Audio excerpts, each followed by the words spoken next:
Hello বন্ধুরা, সবাই কেমন আছো? আশা করি সবাই ভালো আছো। আজকে চলে এসেছি তোমাদের জন্য দ্বিতীয় ভিডিও নিয়ে, যেটা হচ্ছে সাজেশন। অনেকেই বলছে সে সাজেশন দিন। তো আজকে বায়োলজির উপরে আমি তোমাদের জন্য কিছু সাজেশন, এবং সাজেশন শুধু নয়, সাজেশন আমি সাধারণত দিই না, ঠিক আছে?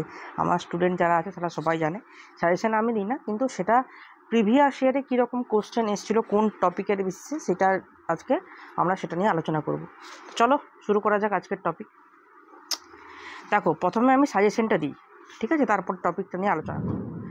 সাজেশনটা হচ্ছে, দেখো এখানে লেখা আছে most important suggestion for biology ANM GNM এর ক্ষেত্রে কী কী।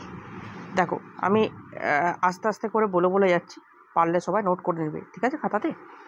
দেখো, ইমাস্কুলেশন কী বলো তো? ইমাস্কুলেশন কোন জায়গাটা বলো বলো, কার মনে আছে দেখি।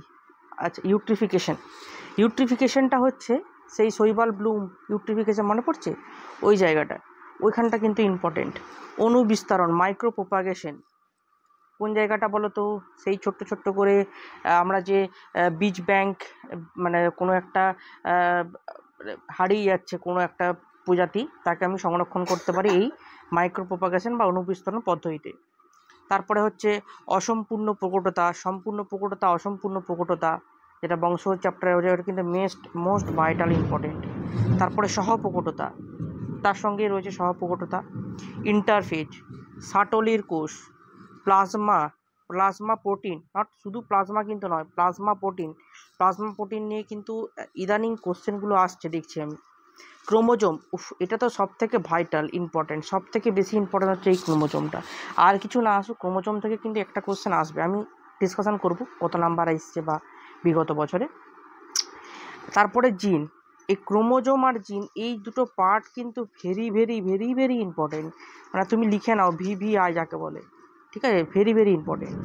DNA RNA তার সঙ্গে ইনক্লুড করে নাও।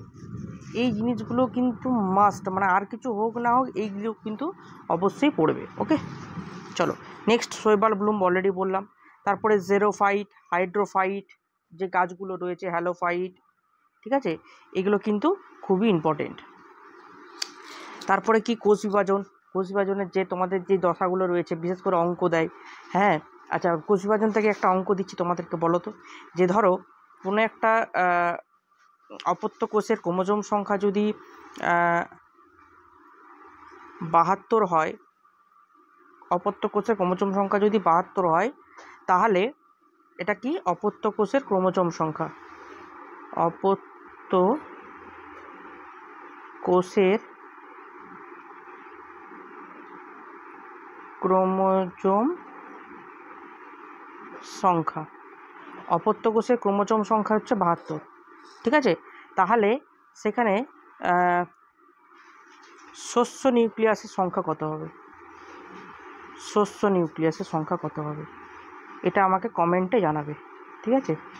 শস্য নিউক্লিয়াস কত হবে, শস্য নিউক্লিয়াস এটা আমাকে জানাবে, যদি 72 ক্রোমোজোম সংখ্যা হয় তাহলে, ঠিক আছে? আচ্ছা, এটা কার ক্ষেত্রে স্যার? এটা বলা হয়নি। এটা হচ্ছে, তুমি ধরো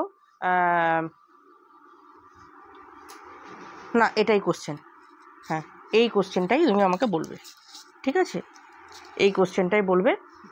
এটা মিওসিসের ক্ষেত্রে, হ্যাঁ, কোন কোষ বিভাজনের ক্ষেত্রে? এটা হচ্ছে মিওসিসের ক্ষেত্রে, মিওসিস কোষ বিভাজনের ক্ষেত্রে যদি ক্রোমোজোম সংখ্যা যদি 72 হয়, সেক্ষেত্রে শস্য নিউক্লিয়াসের সংখ্যা কত হবে। ওকে, এটা বার করে আমাকে কমেন্টে জানাবে কত অ্যান্সার হলো। চলো নেক্সট কোশ্চেন হচ্ছে কি, নেক্সট টপিক হচ্ছে আমাদের, যেটা হচ্ছে বিভিন্ন ধরনের স্নায়ু। অনেকগুলো দেখবে স্নায়ু রয়েছে, প্যারাসিম্প্যাথেটিক স্নায়ু, তারপরে সিম্প্যাথেটিক স্নায়ু, তার যে ভাগ, ওগুলো কিন্তু ইম্পর্টেন্ট। কোনটা প্যারাসিম্প্যাথেটিক স্নায়ু, কোনটা ভেগাস স্নায়ু, কত নম্বর ভেগাস স্নায়ু, আমাকে এটাও কমেন্ট করবে যে ভেগাস স্নায়ু এটা কিন্তু কত নাম্বার স্নায়ু, ঠিক আছে? আর এই ভেগাস স্নায়ুর একটা অপর নাম রয়েছে, ঠিক আছে? সেই ভেগাস স্নায়ুর অপর নামটা কি, সেটাও কিন্তু কমেন্ট করে জানাবে, ভেগাস স্নায়ুর অপর নাম কি। চলো নেক্সট হচ্ছে কি, নিউরো ট্রান্সমিটার। এই লাভলি কোশ্চেন, এখান থেকে নিউরো ট্রান্সমিটার থেকে খুব ভালো ভালো কোশ্চেন আছে, ঠিক আছে? নিউরো ট্রান্সমিটার কি, নিউরো ট্রান্সমিটারের বিশেষ করে এর উদাহরণটা আছে কিন্তু বেশি, হ্যাঁ, নিউরোট্রান্সমিটারের উদাহরণ কী কী উদাহরণ হতে পারে সেগুলো কিন্তু অবশ্যই দেখবে। তারপরে কি প্রতিবর্ত ক্রিয়া, সিএসএফ, সেরিব্রোস্পাইনাল ফ্লুইড, অযৌন জনন, অঙ্গজ জনন, যৌন জনন থেকেও কিন্তু আসে। মস্তিষ্কের বিভিন্ন অংশ, মস্তিষ্কের যে 3টা ভাগ আছে, ঠিক আছে, সে 3টে ভাগ থেকে একটা কোশ্চেন আসে। মস্তিষ্কের 3টে ভাগের মধ্যে একটা কোশ্চেন তোমাদেরকে দিচ্ছি, একটু বলো যে বায়োলজিক্যাল ক্লক কাকে বলে? বায়োলজিক্যাল ক্লক কাকে বলে? ঠিক আছে, এটা আমাকে কমেন্ট করে জানাবে। বায়োলজিক্যাল ক্লক কাকে বলে? আচ্ছা, তারপরে হচ্ছে কি হরমোন। এই চ্যাপ্টারটা থেকে তো কোনো কথাই নেই। হরমোন, জিনগত রোগ, উদ্ভিদ হরমোন, প্রাণী হরমোন, এইখান থেকে কোশ্চেন তুমি লিখে নাও। আমি তোমাকে বলছি 100% গ্যারেন্টি কোশ্চেন আসবেই আসবে। আর কোথা থেকে কোশ্চেন আসুক না আসুক, এখান থেকে কোশ্চেন আসবে মাস্ট। ওকে, চলো নেক্সট। আর কি আছে? আর আছে তোমার হ্যাঁ, মেন্ডেলের যে দ্বিসংখ্য জনন পরীক্ষার অলরেডি কালকে তোমাদেরকে ভিডিওতে দিয়েছি। ঠিক আছে, যে মেন্ডেলের যে পরীক্ষাগুলো তার আগের একটা ভিডিওতে দেখবে দেওয়া রয়েছে। মেন্ডেলের একসংখ্য জননের ভিডিওটা আমি তোমাদেরকে করিয়েছি। জাস্ট দ্বিসংখ্য জননটা যদি দরকার হয় অবশ্যই আমার কমেন্টে জানাবে, দ্বিসংখ্য জনন নিয়ে কোনো ভিডিও যদি দরকার হয়। ঠিক আছে, আচ্ছা, তার যে ব্যতিক্রমগুলো আছে, জিনগত রোগ আছে, ব্যাকটেরিয়া আছে, ভাইরাস, ছত্রাক, প্রোটোজোয়া, এই জিনিসগুলো নিয়ে কিন্তু অবশ্যই তোমরা কিন্তু পড়বে। এখান থেকে কিন্তু বেশ ভালো ভালো কোশ্চেন আসে। ঠিক আছে, প্রোটোজোয়া ঘটিত রোগের নাম, ব্যাকটেরিয়া ঘটিত রোগের নাম, এই জিনিসগুলো। আচ্ছা, তারপরে হচ্ছে দেখো টিকা। এই যে টিকা, বিভিন্ন ধরনের যে আমাদের টিকা বাচ্চারা নিই, আমরা নিই, কোন রোগের জন্য কোন টিকা, সেগুলো কিন্তু ইম্পর্টেন্ট। বিভিন্ন জৈব অণু, জৈব সার, এখান থেকে একটা কোশ্চেন আমি আসে খুব, আমি দেখেছি আর কি। ভ্যাম, ভ্যাম কি আমাকে একটু বলবে? তার সঙ্গে বলবে মাইকোরাইজা, মাইকোরাইজা কোথায় দেখতে পাওয়া যায়। আর একটা কোশ্চেন, সেটা হচ্ছে পেস্ট, পেস্ট কি? এই 3টে কোশ্চেন তোমরা কিন্তু অবশ্যই দেখে যাবে এবং আমাকে এটা কমেন্টেও জানাবে। ঠিক আছে, এই 3টে জিনিস কি? ওকে, আচ্ছা চলো নেক্সট হচ্ছে কি ভাইরাস, ছত্রাক হলো, এখানে গ্যামেট হলো, শ্বসন, উদ্ভিদ রেচন, কপাটিকা, এগুলো কিন্তু অবশ্যই খুবই ইম্পর্টেন্ট। আচ্ছা, উদ্ভিদ রাজ্যের শ্রেণীবিন্যাস, অঙ্কুরোদ্গম, ক্রোমাটিন, হেটারোক্রোমাটিন, হ্যাঁ, ইউক্রোমাটিন, হেটারোক্রোমাটিন, জরায়ুজ অঙ্কুরোদ্গম, এগুলো অলরেডি তোমাদের পড়ানো আছে। ঠিক আছে, ব্লাড কটিং ফ্যাক্টর, ঠিক আছে, এটা কিন্তু খুবই ইম্পর্টেন্ট। এই যে ব্লাড কটিং যে ফ্যাক্টরগুলো আছে এটা কিন্তু ইম্পর্টেন্ট। ক্রোমোজোমাল যে ডিসঅর্ডারগুলো আছে ওগুলো। ঠিক আছে, সালোক সংশ্লেষ শোষণ পদ্ধতি, দেখো সালোক সংশ্লেষণ পদ্ধতি থেকে বিশেষ করে তোমাদের ওই যে ওই যেগুলো তোমার যে ভাগগুলো রয়েছে, ঠিক আছে, ওখান থেকে বেশি কোশ্চেন আসে। ঠিক আছে, যে সালোক সংশ্লেষের মেন উপাদান কি, ঠিক আছে, ওইখান থেকেই বেশি কোশ্চেন আসে। আদারওয়াইজ খুব একটা ডিটেলসে ওখান থেকে কোশ্চেন আসেও না। ঠিক আছে, আচ্ছা, উটের রক্ত, লোহিত রক্তকণিকা, ওগুলো কিন্তু আসে। আচ্ছা বলো তো, কিন্তু উটের রক্তের যে নিউক্লিয়াস, লোহিত রক্তকণিকার মধ্যে বা আরবিসির মধ্যে যে নিউক্লিয়াসটা থাকে, সেটা নিউক্লিয়াস যুক্ত না বিহীন? উটের লোহিত রক্তকণিকার নিউক্লিয়াসটা যুক্ত না বিহীন, এটা আমাকে একটু কমেন্ট করে জানাবে। ঠিক আছে, চলো অক্সিন, সাইটোকাইনিন, এগুলো তো মানে উদ্ভিদ হরমোনের একটা মেন পার্ট। জিব্বারেলিন এর কাজ, তারপরে সাইটোকাইনিন। ঠিক আছে, আচ্ছা, আমি এখানে আমাদের স্টুডেন্টগুলোকে বলেছিলাম, দেখি বলো তো, উদ্ভিদ হরমোনের মেকআপম্যান কাকে বলা হয়? উদ্ভিদ হরমোনের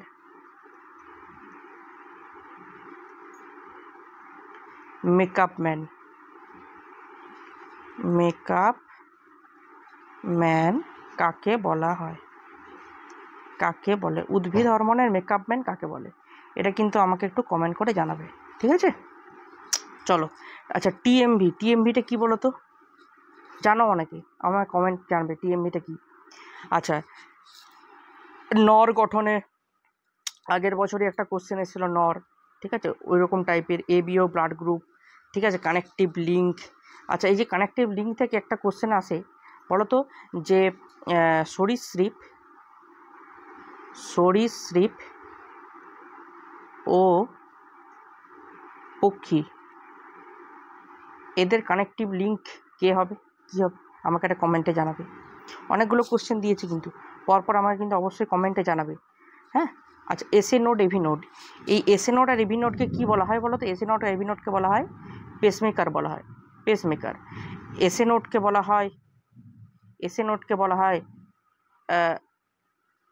পেসমেকার আমাদের হৃৎপিণ্ডের, ঠিক আছে। আর এভি নোডকে বলা হয় রিভার্স পেসমেকার। রিভার্স পেসমেকার কেন বলা হয় স্যার? কারণ এটা যখন তোমার এই এসএ নোড যখন কাজ করে না, তখন গিয়ে এভি নোডটা কাজ করে, অর্থাৎ রিভার্সে থাকে, ওই জন্য একে বলা হয় রিভার্স পেসমেকার। ওকে, হলো। আচ্ছা, শ্বসনের ক্ষেত্রে কি হলো, শ্বসনের যে বস্তু হিসেবে কি হতে পারে সেগুলো একটু দেখবে, বাস। এখান থেকে আর কিছু নেই। আর ল্যামার্কবাদ আর ডারউইনবাদ, এখান থেকে কিন্তু কোশ্চেন আছে, ল্যামার্কবাদ আর ডারউইনবাদ। ওই ডারউইনের যে বই রচনাগুলো করেছে সে কত সালে করেছিল এবং কখন করেছিল, ডারউইন একটা জাহাজে করে গিয়েছিল, সেই জাহাজটার নাম কি, HMS ব্রিগেল, ঠিক আছে, কোন দ্বীপে গিয়ে করেছিল, ঠিক আছে, এই জিনিসগুলো কিন্তু দেখে রাখবে। ডিনাইট্রিফিকেশন পদ্ধতিতে অ্যামোনিফিকেশন ব্যাকটেরিয়ার নাম, ডিনাইট্রিফিকেশন ব্যাকটেরিয়ার নাম, কারা কারা হেল্প করে, কিছু কিছু নাম, সেগুলো কিন্তু অবশ্যই মনে রাখবে। তোমাদের একটা কিন্তু ওভারঅল একটা সাজেশন আমি দিলাম, একটা ওভারঅল সাজেশন। আচ্ছা, এই পিডিএফটা যদি পেতে চাও, আমার নিচে এই ডেসক্রিপশন বক্সে হোয়াটসঅ্যাপের একটা লিঙ্ক, গ্রুপের লিঙ্ক দেওয়া আছে, ওটাতে কিন্তু অ্যাড হয়ে যাবে, আমি ওই গ্রুপে আমি এই পিডিএফটা দিয়ে দেবো, ঠিক আছে। আচ্ছা, চলো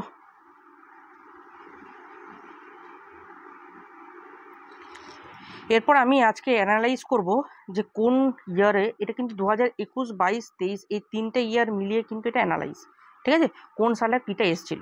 ওকে, তো প্রথমে দেখো এখানে এসছিল, প্রথমে টোটাল মার্কস এসছিল, এটা কিন্তু ক্লাস 9 আমি প্রথমে আলোচনা করছি। ওকে, তাহলে জীবনতার বৈচিত্র্য থেকে টোটাল এসছিল দেখো 5 মার্কস, তিনটা ইয়ার মিলিয়ে, ঠিক আছে। 21-এর শিফট 1 শিফট 2 এবং 22-এর শিফট 1 শিফট 2, আর 23-এ তো কোনো শিফট হয়নি, একটাই পরীক্ষা হয়েছে। তো সেই 4টা টোটাল এক্সাম মিলিয়ে টোটাল 5 মার্কস এসেছিল জীবনতার বৈচিত্র্য থেকে।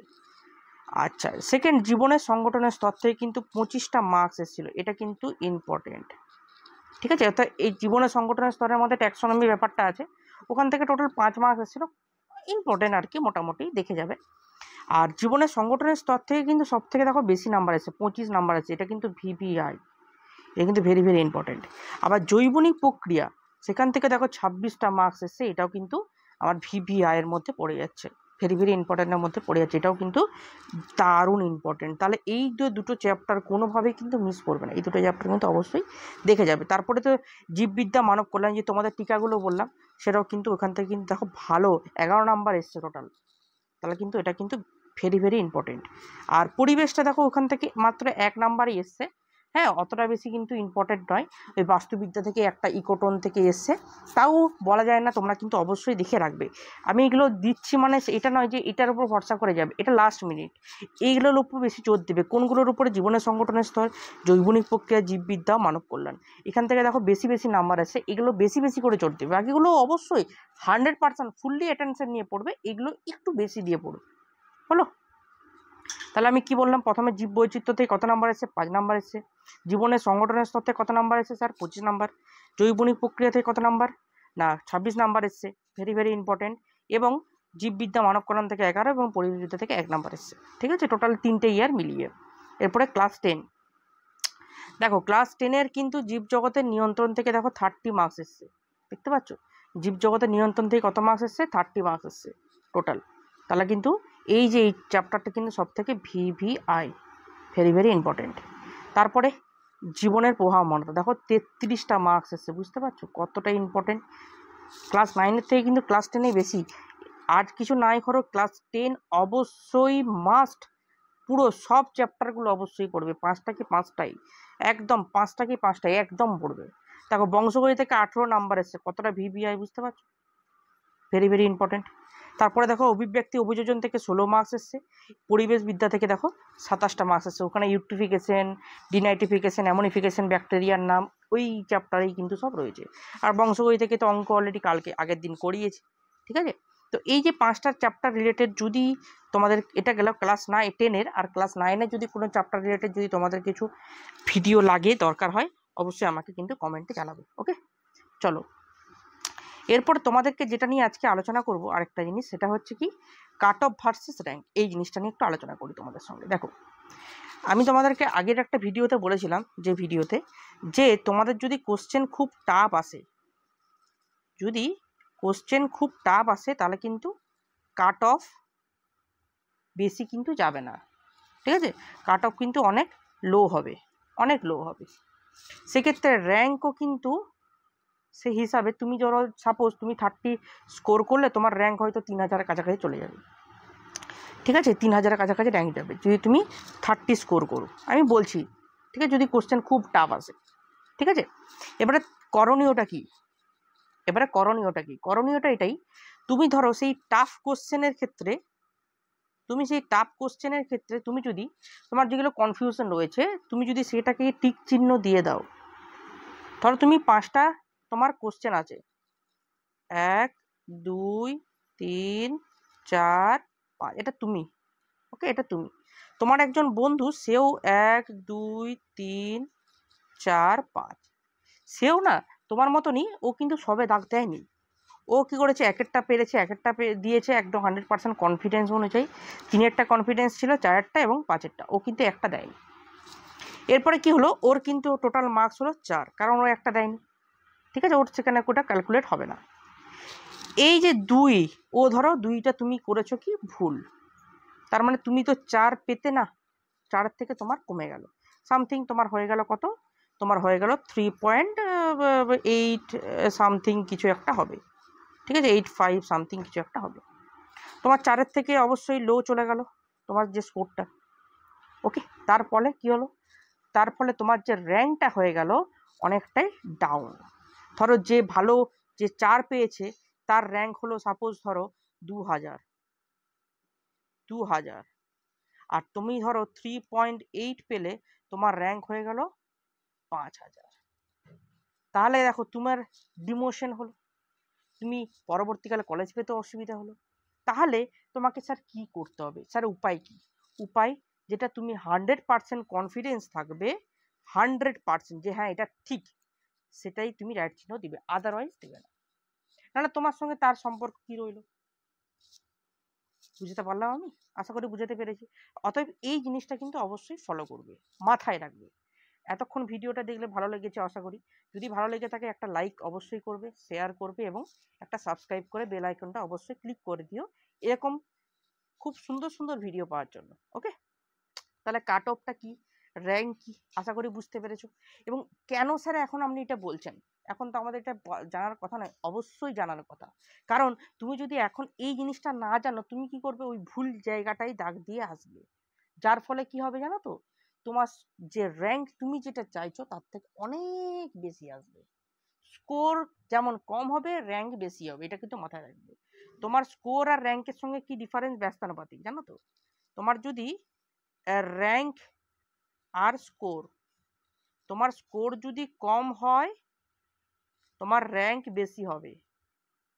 আবার অপরদিকে তোমার স্কোর যদি বেশি হয়, তাহলে র্যাঙ্ক কম হবে। হ্যাঁ, তাহলে এই জিনিসটা কিন্তু মাথায় রাখবে। ভুল করলেও যদি তুমি একটা নেগেটিভ করতে যাও, একটা নেগেটিভ মানে, একটা যদি নেগেটিভ হয়,